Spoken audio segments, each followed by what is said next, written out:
Assalamu alaikum and welcome to the thermodynamics lab here. In thermodynamics lab we have experiment to demonstrate and to apply the principle that we learn in the theory.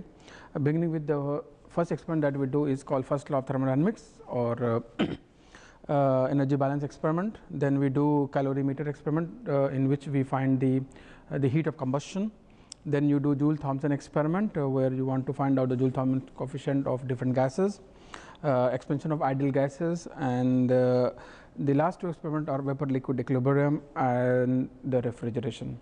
So basically it covers the entire spectrum of the thermodynamics that we have, from the very simple experiment which is the first one, first law of thermodynamics, to application into the heat cycle or refrigeration.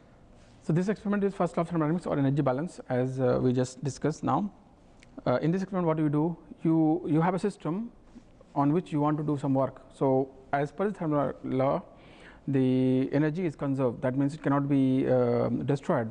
It has to only change the phase. So work is going to be converted into the enthalpy. That's what we want to do. So you have electric motor. Using the electric motor, I am going to do a work on my system, which is my fan here, the pump if you like, or the fan.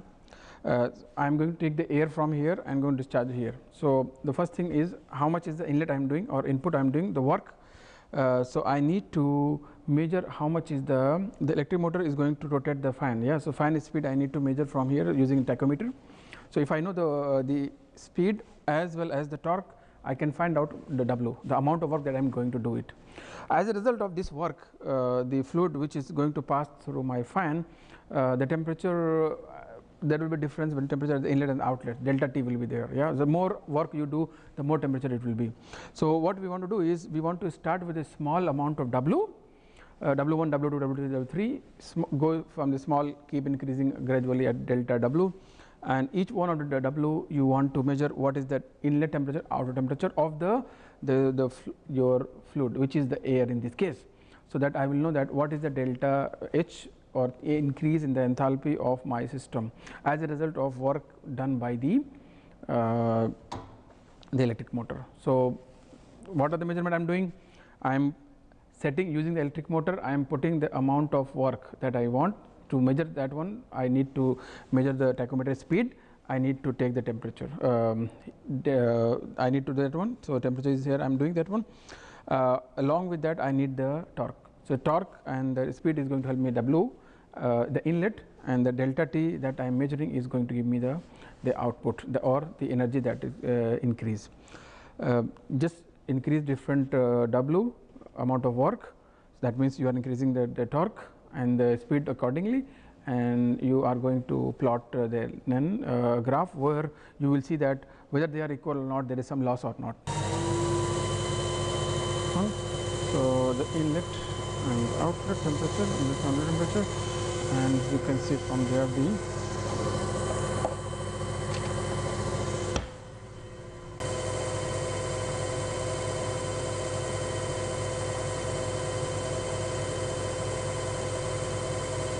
this experiment number 2, heat of combustion. What you want to do is you want to do the combustion of 1 gram of benzoic acid. Okay, you want to do the combustion. Combustion is exothermic reaction. The heat will be released. So you will measure the amount that you want. So the procedure is very simple. You put this in the cup, put on the electrode here, and then connect a wire. Cut one 10 centimeter wire, and one end here, hang one end here actually, and then put inside the bomb here.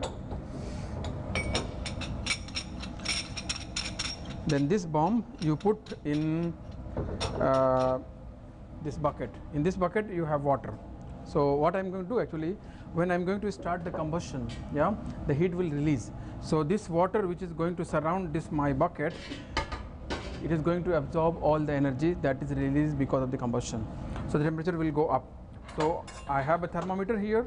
I am going to, of course you have to put it here in this insulation so that no heat is lost to the surrounding. We just put it here. There is here also.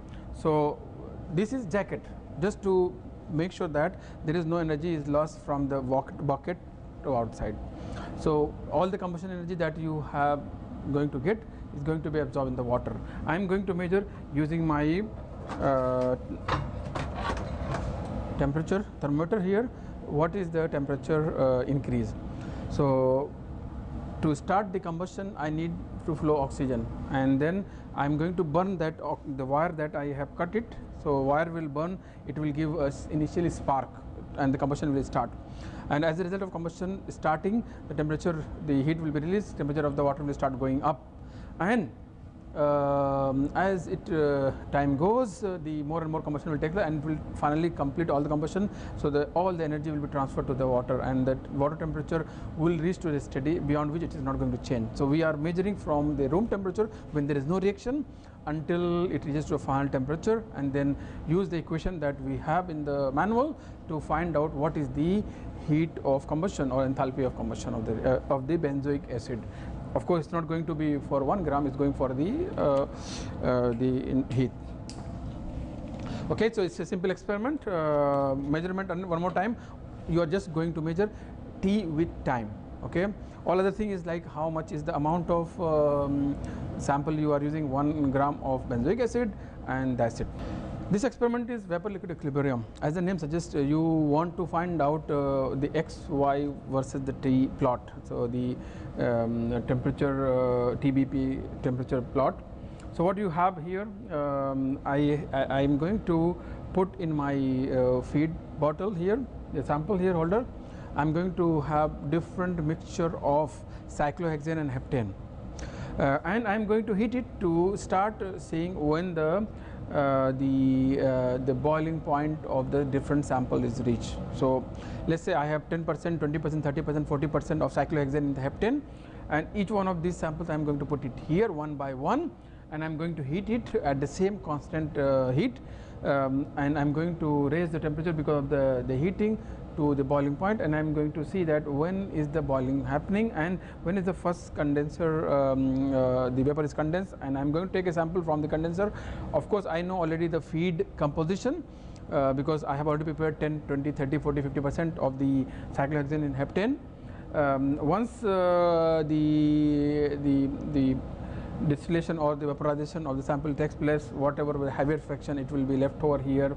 So I can take a residue sample, maybe very minimal, and all of them, they will be transferred here in the form of condensate. So I can take a sample and can of course analyze later what is the exact composition, but here we are mostly interested in the temperature. So TBP analysis or the XY versus T plot I want to generate. So I am taking sample from here and here and analyzing it, finding what is the composition and the temperature that we want. So different composition of the feed, 10%, 20%, 30%, 50% of cyclohexane. Each one of these samples I am going to distill it or do the fractionation, if you want to call that way, and I am going to see when that at what temperature you are going to start vapor.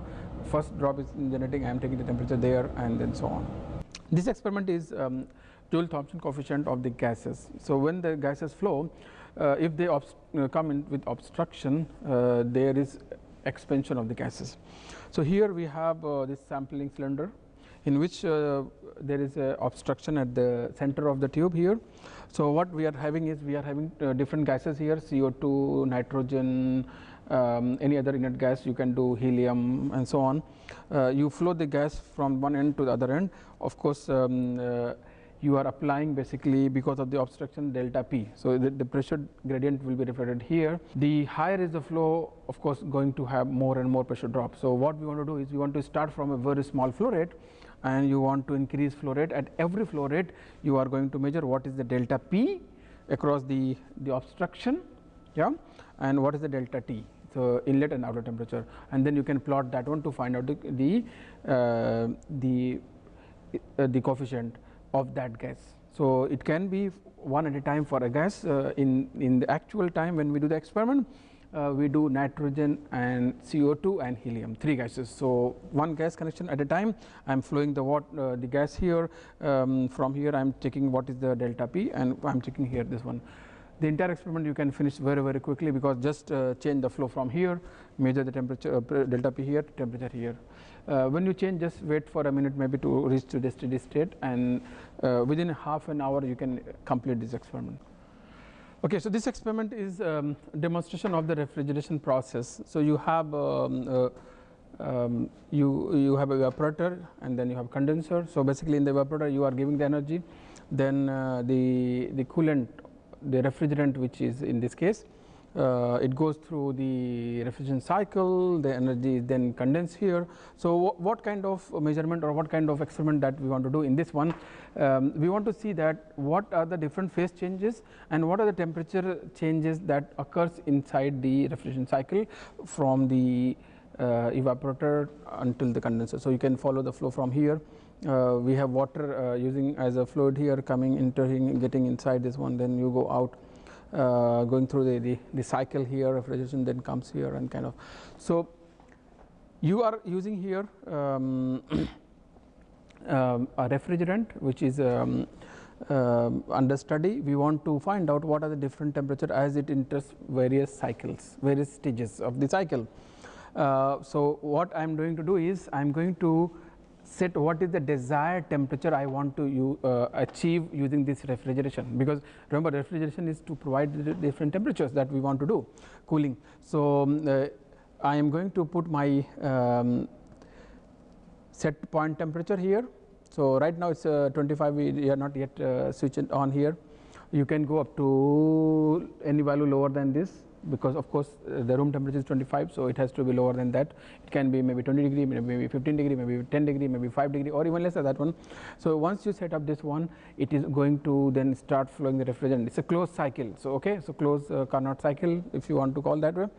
And what it's going to do is it's going to wait till it reaches to your desired set point. Okay, so once the desired set point is reached, which is maybe, as I said, it may be minus 5 degree also, and then I want to measure all the temperature T1, T2, T3, and I can see here the temperature T3 is here, T4 is here, T1 is here, T2 here. So basically where each of the cycle, what are the temperatures. So that why I am interested in the temperatures, because I want to find out whether they will be still fine or there will be some phase separation, because the temperature might be lower than what is the critical temperature and of the refrigerant is there.